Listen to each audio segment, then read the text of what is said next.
खुलुमबाय बड'लेण्ड आपडेटआव बयखौबो बरायबाय। रादाबखौ फरायदों आं प्रमद खाख्लारिया। गिबि रादाबाव दङ हलिउडनि मुंदांखा फावखुंगुरा आसाम सरकारखौ बाख्नायदों। हलिउडनि मुंदांखा फावखुंगुर आरो आबहावा संरैखाथि लाखिनायनि सायाव सांग्रांथि होगिरि लिय'नार्द' डिकाप्रिय'आ 2022 मायथाइयाव आसामाव थसे गंआरि गान्दाखौ आयेन बेरेखायै मासेबो बुथारैनि खौरांखौ मोन्नानै आसाम सरकारखौ बाख्नायदों।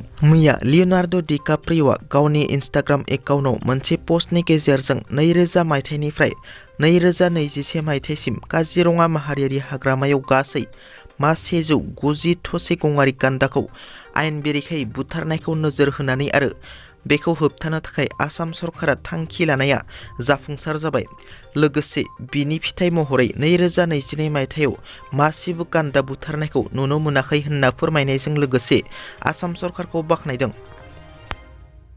आसामाव उन्दै बैसोआव हाबा लानायखौ होबथानो थाखाय गिबि मन्थ्रि डक्टर हिमन्त बिश्व शर्माया उन्दै बैसोआव हाबा लाग्रा फिसायफोरनि सायाव गोख्रों एक्सन लानायनि उनाव गुबुन गुबुन जायगानि पुलिस थानाफोराव बिसि आरो नखरनि सुबुंफोरा दुंहाव थासारि खालामनायखौ नुदों।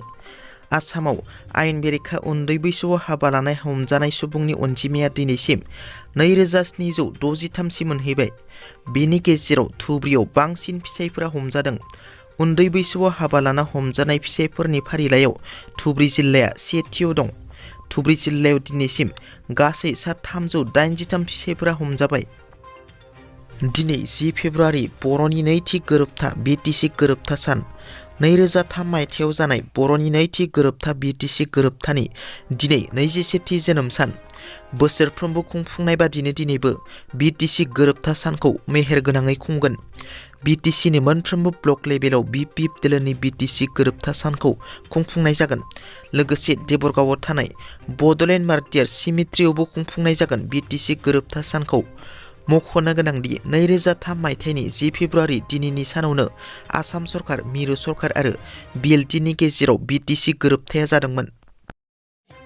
चिराङाव आयेन बेरेखा दंफां हमदों। चिरां जिल्ला रौनिखाता रेन्जनि सिङाव थानाय भारत-भुटान सिमनारि हाग्रा ओनसोलाव मैया एसएसबि आरो हाग्रा बिफाननि गोख्रों सिग्रोमनायाव खमैबो 40 एबा 50 लाखसोनि आयेन बेरेखा दंफांफोरखौ हमनाय जायो। हमनाय दंफांफोरखौ एसएसबि आरो हाग्रा बिफाननि सोद्रोमाफोरा जथायै बेंटल बिट मावख'आव लानानै फैयो। आसामनि तिनसुकियायाव आलफा आरो पुलिसनि गेजेराव गावलायनाय। बे गावलायनायाव आलफा उदांनि सासे कामान्डारनि जिउ खहा जायो। उत्तम लाहन उरुफे उदय असम मुंनि आलफानि कामान्डारा पुलिसनि गुलि गावनायाव जिउ खहा जायो।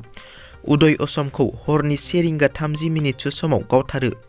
बे गुलि गावनाय जाथाया तिनसुकिया जिल्लानि मार्गेरिटा पुलिस थानानि सिङाव थानाय मालुगावआव जादों।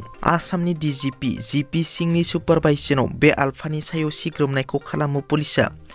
मार्गेरिटा ओनसोलाव थांनाय 6 साननिफ्रायनो बादायाव उदय असमजों लोगोसे सा 8 चौकीदारफोरा थाबाय थानायखौ श्रुतसुलंनिफ्राय खौरां मोननानै पुलिसआ बे सिग्रोमनायखौ जागायो। मिथिनो मोननाय बादिब्ला उदय असमनि दैदेननाय आलफानि हानजाया तिनसुकियानि सासे जाफुंसार फालांगिरिखौ लांखारनो प्लेन खालामदोंमोन। लोगोसे आलफानि नोजोराव डिजिपि जिपि सिंह आरो आइजिपि जितमल दलेआबो दंमोन। आसाम पुलिसआ श्रुतसुलंनिफ्राय खौरां मोननानै सिग्रोमनायखौ जागायो। बे सिग्रोमनायाव आलफानि कामान्डार उदय असमखौ गावथारो पुलिसआ आरो माखासे केडारफोरा खोमसिनि खाबु लानानै खारखोमायो। दिनैनि रादाबा एसेनोसै। नोंथांमोना जुदि आंनि रादाबखौ खोनासंनानै मोजां मोनदोंब्ला अन्नानै लाइक, शेयार आरो साबस्क्राइब खालामनो दाबाव। गोजोन्थों।